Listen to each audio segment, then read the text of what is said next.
વિદ્યાર્થી મિત્રો, આજના લેક્ચરમાં આપનું સ્વાગત છે. આજનું લેક્ચર છે આપણો ધોરણ 10 બેઝિક મેથ્સ, જેમાં ગાલા એસાઇનમેન્ટના પેપર નંબર 6ના સેક્શન સીનો દાખલા નંબર 42થી આજે શરૂઆત કરીશું અને આજે સેક્શન સી પૂરો કરી દઈશું. હવે 42માં દાખલામાં રકમ શું આપી છે જોઈ લઈએ કે એ અને એના યામ છે -2 અને 2, બી એના યામ છે 2 અને 8. એને જોડતા રેખાખંડનું 4 સમાન ભાગમાં વિભાજન કરતા બિંદુના યામ શોધવાના છે. હવે રેખાખંડ મેં દોરી રાખેલો છે, રેખાખંડ છે AB. હવે એને કેટલા ભાગમાં વિભાજન કરવાનું છે? 4, અને એ 4 ભાગ કેવા હોવા જોઈએ? સમાન.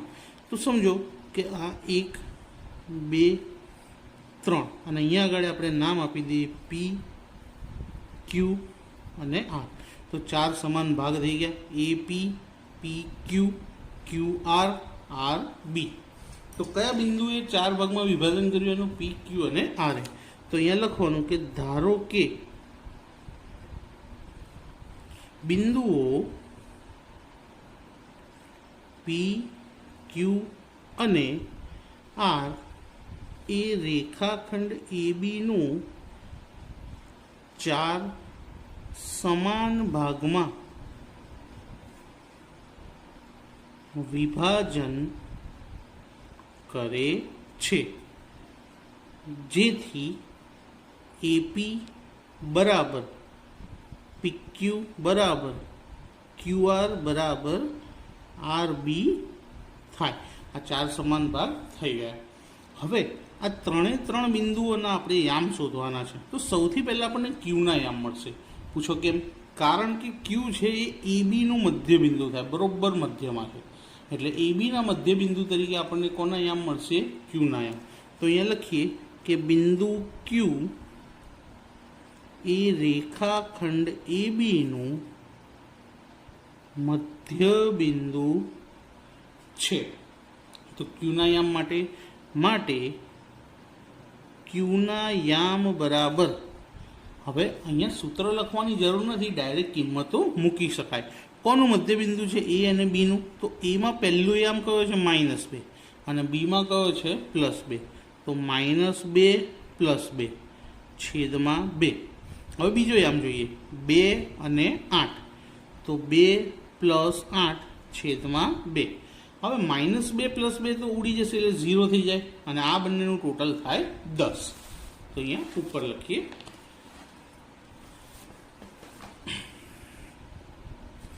પહેલું તો 0 થઈ ગયું, છેદમાં 2, અને 2 અને 8 કેટલા થયા? 10.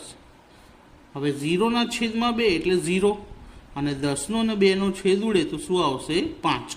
તો માટે Qના યામ 0 અને 5. તો અહીંયા આગળ Qના યામ લખી દઈએ, જેથી આપણને દાખલો ગણવામાં સરળતા રહેશે. હવે કોના યામ શોધાશે? Pના શોધી શકાશે, કારણ કે P કોનું મધ્ય બિંદુ થશે? જુઓ તો A અને Qનું. તો Aનો પહેલા યામ અને પછી Qના, Aનો પહેલો યામ, Qનો પહેલો યામ, Aનો બીજો યામ, Qનો બીજો યામ. પહેલો યામ X હોય અને બીજો યામ Y હોય.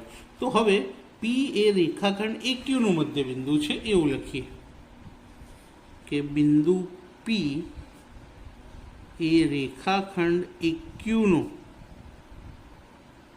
મધ્ય બિંદુ છે, માટે Pના યામ બરાબર, હવે P AQનું મધ્ય બિંદુ છે તો A અને Qમાં પહેલું -2 અને 0, અને બીજું 2 અને 5. તો પહેલું છે -2 અને 0, વચ્ચે પ્લસ કરી દેવાના, છેદમાં 2. અને બીજું શું હતું? 2 અને 5 છેદમાં 2.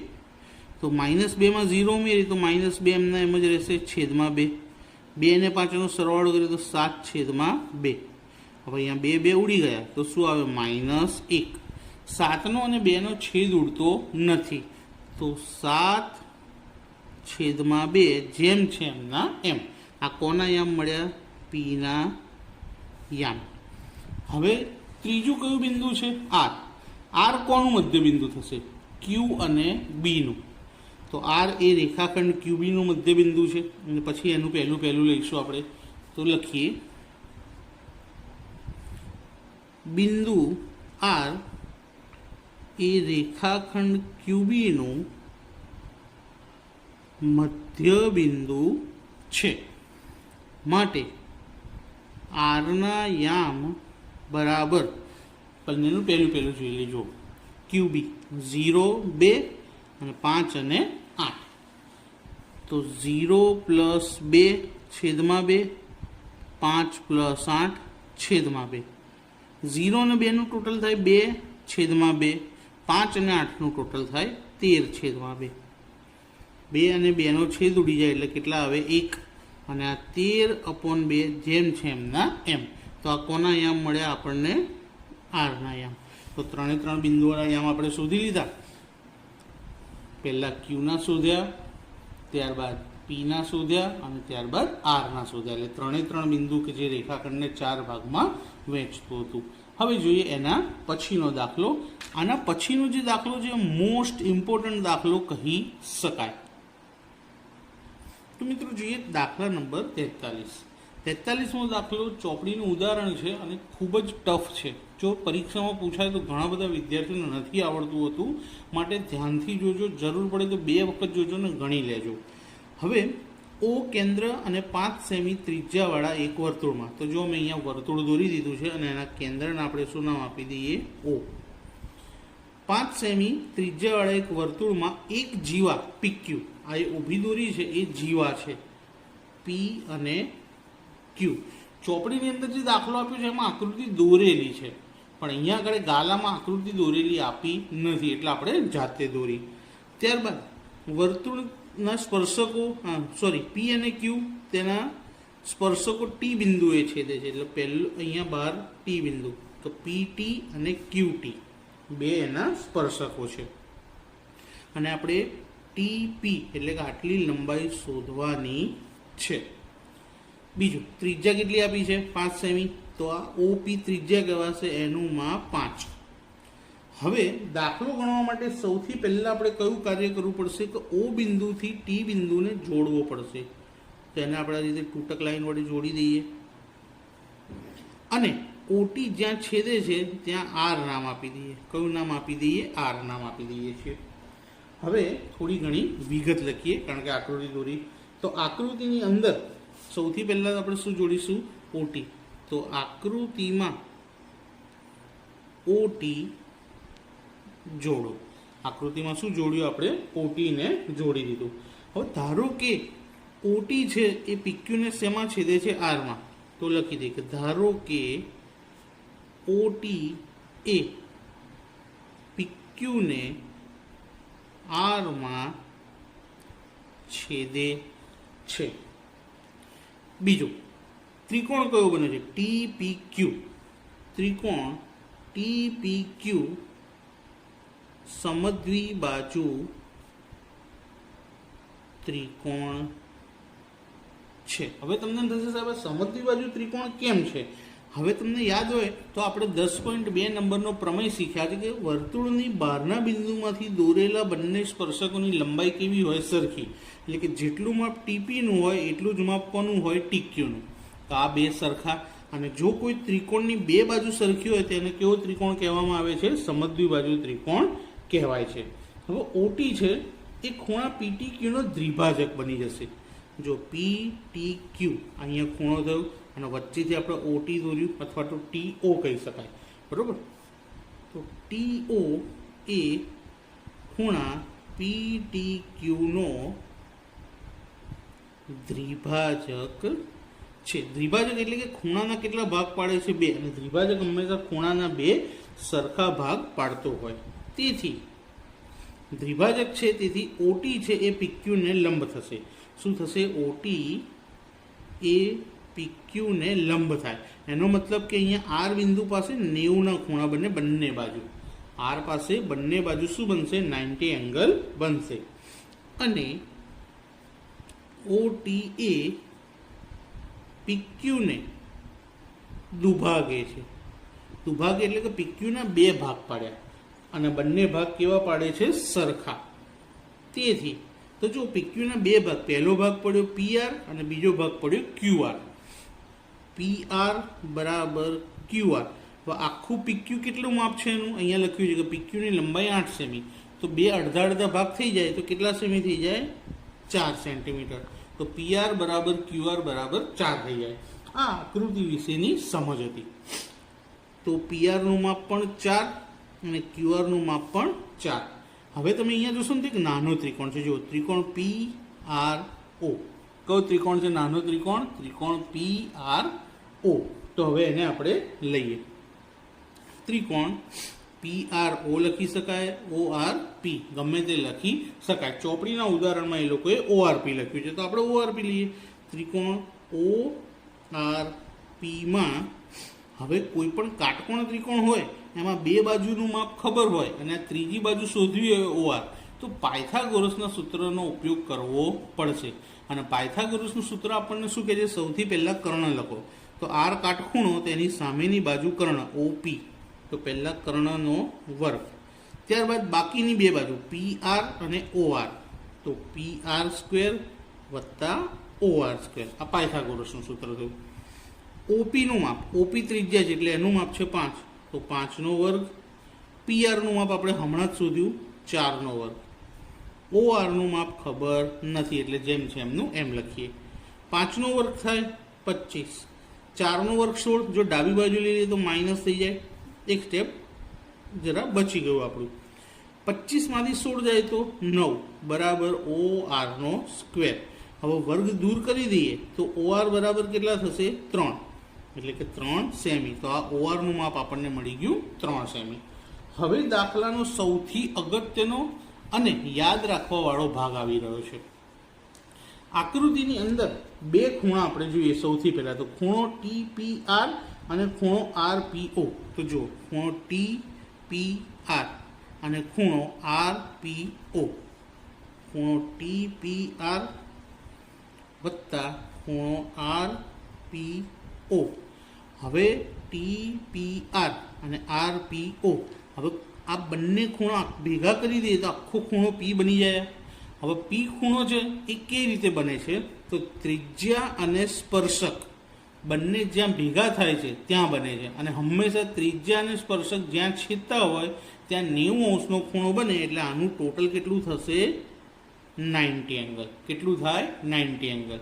હવે બીજા બે ખૂણા આ જ રીતે લખવાના છે. એની અંદર આપણે TPR તો કોમન જ લઈશું, બરોબર? તો બીજો ખૂણો TPR એટલે કે આ TPR અને બીજો ખૂણો લેવાનો છે આપણે ખૂણો PTR. PTR કેવી રીતે હું તમને સમજાવું. જો આ રીતે બન્યો છે. અહીંયા T, અહીંયા P અને અહીંયા R છે. તો પહેલા કયો લીધો આપણે? TPR એટલે કે આ ખૂણો. બીજો કયો લીધો? PTR. તો PTR એટલે કે અહીંયા T પાસેનો ખૂણો. હવે આ જે મેં ત્રિકોણ દોર્યો એમાં R 90 છે. હવે ત્રિકોણને ત્રણેય ખૂણાનો સરવાળો કેટલો થાય? 180. હવે સમજો કે એક ખૂણો આપણને ખબર છે 90. તો 180 માંથી 90 જાય તો 90 વધે.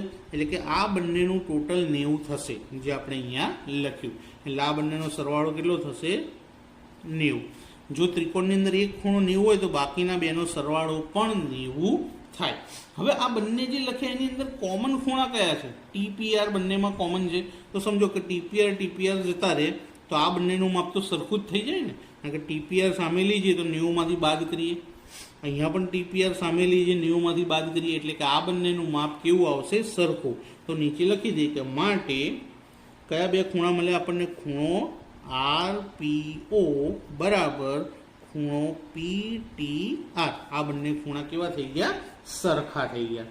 હવે કોઈ પણ ત્રિકોણના બે ખૂણા સરખા હોય એટલે કઈ શરત એપ્લાય કરવી પડે આપણે? ખોખુ શરત. તો લખીએ કે ખોખુ શરત. કઈ શરત આવશે? ખોખુ શરત પરથી હવે આ જે બે ત્રિકોણો છે આકૃતિમાં, 1 અને 2, એક મોટું ત્રિકોણ અને બીજું નાનું ત્રિકોણ, એ બંને કાટકોણ ત્રિકોણો છે. તો ખોખુ શરત પરથી કાટકોણ ત્રિકોણ શોર્ટમાં લખું તો ચાલશે. તો પહેલું ત્રિકોણ આપણો શું બન્યો છે? પહેલું ત્રિકોણ આપણો બને છે TRP અને બીજો ત્રિકોણ કયો બને છે? PRO. બંનેમાં આર કોમન હતો એટલે વચ્ચે રાખ્યો. બીજું ટીનું અને જો એ પહેલાં લખી દઈએ. પહેલો ત્રિકોણ કયો બને છે? TRP. અને બીજો પણ કાટકોણ ત્રિકોણ છે. કાટકોણ ત્રિકોણ કયો બનાવ્યો તો આપણે? PRO. બંનેમાં જો આર કોમન. બીજું ટીનું માપ અને પીનું માપ સરખું છે અને પીનું અને આરનું સરખું છે. કઈ રીતે એ કહું છું. આ ટી ખૂણો, આનું જેટલું માપ છે એટલું જ માપ આ પીનું છે. ત્યારબાદ અહીંયા જે ઉપર પી બને છે એટલું જ માપ કોનું છે? ઓનું છે. એટલા માટે આ બે ત્રિકોણ આપણે લે. હવે આ બંને ત્રિકોણની અંદર ખૂખું શરત એપ્લાય થઈ માટે આ બંને કેવા ત્રિકોણ બની જાય? સમરૂપ બની જાય. કેવા છે? સમરૂપ છે. અને સમરૂપ ત્રિકોણ હોય તેનો એક નિયમ હોય કે એની અનુરૂપ બાજુઓનો ગુણોત્તર સમાન થાય. હવે આપણે શોધવાનું શું કીધું છે? અને TP શોધવાનું કીધું છે. તો અહીંથી ટી અને પી લઈએ. તો સામેથી અહીંયા પહેલું ને છેલ્લું લીધું તો અહીંયા પણ પહેલું ને છેલ્લું એટલે PO અથવા એને OP લખી શકાય. ત્યારબાદ બીજી બે બાજુ એવી લેવાની સામે કે જેના માપ ખબર હોય. તો આ TR અને Pની અંદરથી આપણને RPનું માપ એટલે કે PRનું માપ ખબર છે. તો બીજું આપણે PR લઈએ. ત્રીજું ને બીજું તો અહીંયાથી પણ ત્રીજું અને બીજું એટલે કે OR. હવે આમાં આપણે કિંમત મૂકવાની. TPનું માપ ખબર નથી. OP જોઈએ. અહીંયા OP ત્રિજ્યા છે. અહીંયા લખીશું આપણે કે OP ત્રિજ્યા છે એટલે એનું માપ કેટલું આવશે? 5 આવશે. તો અહીંયા OPની જગ્યાએ 5 લખી દઈએ. ત્યારબાદ PR અને OR. તો જો PR આવે. PR કેટલા છે? 4. અને OR અહીંયા શોધ્યા હતા કેટલા છે? 3. તો શું આવશે? 4/3. માટે TP બરાબર આ 5 સામે 4ની જોડે ગુણાકાર થઈ જાય તો 5 ચોક 20 અને /3 સેન્ટીમીટર. TP શોધવાનું કીધું હતું જે શોધાઈ ગયું. તો મિત્રો ખરેખરમાં જોયા પછી લાગી જશે કે દાખલો થોડોક ડિફિકલ્ટ છે. તો મહેરબાની કરીને 2 વાર જોઈ લેજો અને 2 વાર ગણી લેજો. કારણ કે વર્તુળની અંદરથી જો કોઈ અઘરો દાખલો પૂછવો હોય તો આ એક ઉદાહરણ છે, બીજું કંઈ છે નહીં. હવે બીજું એક વર્તુળની રાઇડર આપેલી છે. બીજું એક શું આપ્યું છે? રાઇડર. તો હવે દાખલા નંબર 44 જોઈએ આપણે. તો દાખલા નંબર 44માં શું કીધું છે કે ચતુષ્કોણ ABCD એક વર્તુળને પરિગત છે. એટલે કે ચતુષ્કોણ વર્તુળની બહારની સાઈડ છે અને રકમની સાથે આકૃતિ આપેલી જ છે. એટલે આપણે દોરવાની જાતે નથી આવતી. સાબિત શું કરવાનું છે કે AB વત્તા CD એટલે કે AB અને એની સામેની બાજુ CD બરાબર AD અને એની સામેની બાજુ BC એટલે કે સામેની બાજુનો સરવાળો સરખો થાય છે એવું આપણે સાબિત કરવાનું છે. તો સૌથી પહેલાં તો આપણે પ્રમેય 10.2માં એવું શીખી ગયા કે વર્તુળની બહારના બિંદુમાંથી જો 2 સ્પર્શક દોર્યા હોય તો સરખા હોય. જ્યારે અહીંયા તો વર્તુળની બહાર 4 બિંદુઓમાંથી સ્પર્શકો દોરેલા. Aમાંથી 2, Bમાંથી 2, Cમાંથી 2 સ્પર્શક અને D બિંદુમાંથી 2 સ્પર્શક દોરેલા છે. તો લખીએ સૌથી પહેલાં તો કે પ્રમેય 10.2